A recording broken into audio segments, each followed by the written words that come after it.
that I have received a letter from the representative. 2 million people need emergency aid, including 1.4 million who have been displaced internally since 2007. Continuing insecurity and conflict in parts of the country are attracting foreign extremist elements. This poses a threat not only to Somalia, but to the region, to the continent, and beyond. We have all seen what can happen when terrorists and others take advantage of countries' fragility to establish a haven. Which he requests that the Minister of Foreign Affairs. As I indicated in my most recent report to the Security Council, in the coming month, I intend to submit for your consideration proposals for an integrated United Nations presence. The Somalis will not succeed in their efforts without the full support of the continent and that of the international community as a whole.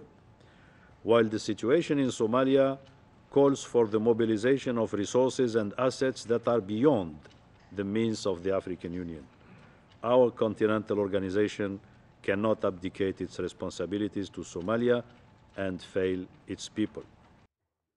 In accordance with usual practice, the international community can decide to pursue its current policy of limited engagement and half-hearted measures in the false hope that the situation can be contained and continue to make the existence of a peace to be kept a precondition for the deployment of a UN operation and a greater contribution to the stabilization of the situation in Somalia.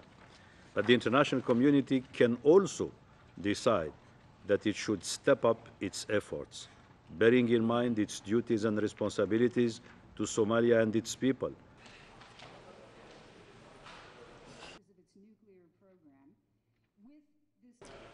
the members of the Security Council expressed their concern at the continued instability in Somalia and the deteriorating humanitarian situation.